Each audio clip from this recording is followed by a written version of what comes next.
All right, here we go. Chad Brendel, Keegan Nickerson with Cincinnati offensive coordinator Brad Glenn. Signing day 2025. As we every year we are fortunate enough to have you guys in here and join us.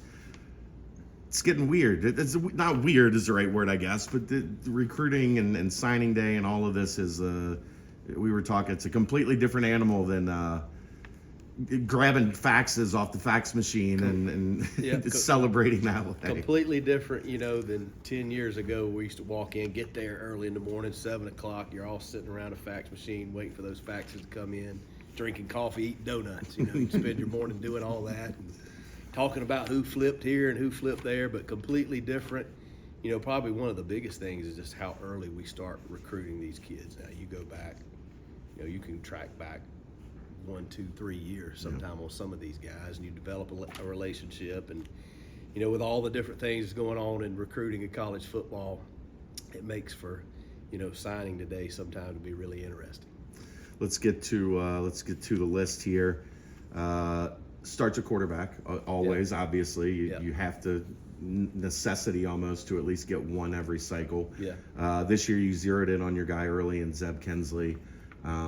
What is it about him that kind of jumped out? Even though his junior year he was coming off an injury, but you guys still went strong on him. Yeah, I mean Zeb, homegrown gunslinger, big quarterback, big arm from the state, and like you said, we jumped on it early. I think he committed to us probably this time last year. He almost feels like family because he's been up here probably 10, 11, 12 times, to practices, to games and visits and things of that nature. But just a good skill set. He's got all the intangibles you want in a quarterback, which a lot of times at that position, that's more important than the tangibles. And he seems like the complete package as far as that goes. Obviously big, strong, big arm, can layer the football, good runner, hard to tackle, big kid. So extremely excited about him. Also his brother is a receiver for us here, so he's been in the program for a year.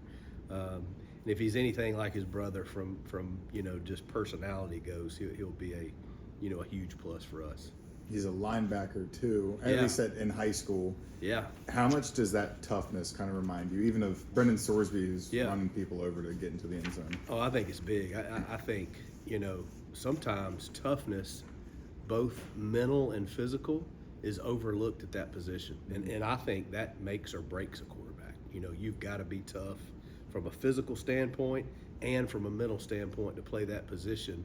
So for him to be able to, play defense and not just play a little, I mean, he's played a good bit on that side of the ball, to bring that toughness to the position, as much too as we can run the quarterback, in the scheme. I think that's a huge plus for him. Moving to wide receiver, somebody hopefully he'll be throwing the ball a lot too. Gianni Contosis, I think I said that right. Yeah. Right. Okay. We call him Gio. 6'1", 195. Yep.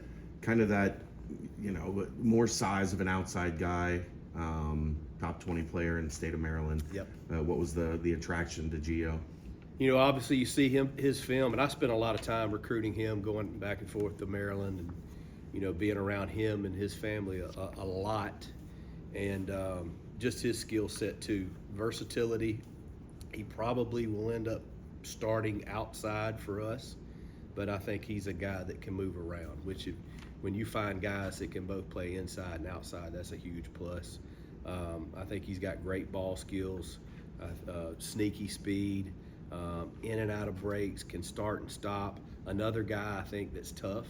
But the thing really that put me over the edge with him is when I went to the school and visited him for the first time, just being around him and his nature, he knows what he wants, and I think he's willing to do the things you have to do to be great. His character, the way he was raised, all those things right there that's kind of put me over the edge with him. He's a driven kid. He's got all the skill set to be great, so we're excited about him. You got two other pass catchers in this class. Yeah. Kamari Smith and Damari Witherspoon. Smith is a local guy from Dayton Wayne High School. Yep. Witherspoon, kind of a similar archetype. What attracted you about Smith first, and then we'll get into Witherspoon? Well, really, you can talk about both of those guys at the same time because they're so similar. I mean, if you just look at them from a frame standpoint, I think they're both around 6'5", 220, 225. And from a quarterback standpoint, you love a big catch radius.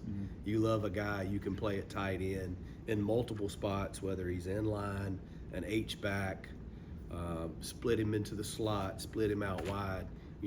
Those type guys with those type frames can cause, mismatch nightmares. So we see that in both of those guys. Really similar. If you look at the production they had in high school, really similar. So extremely excited about both those guys. They should have big futures here. Smith was your first commit in the 25 class. Yeah. Stuck with you the entire time. How special is that? Because in today's age, man, that's rare. Yeah. So a guy that, again, knows what he wants. And, he had a great relationship with Coach Stepp.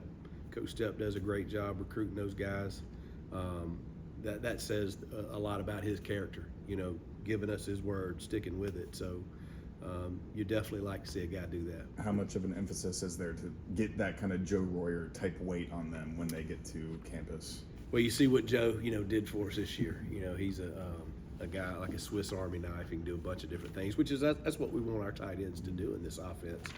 And for him, both those guys to come in and see the production, that Joe had, see the different ways that we use Joe, see what kind of person Joe is, see what kind of work ethic, what kind of future he's got.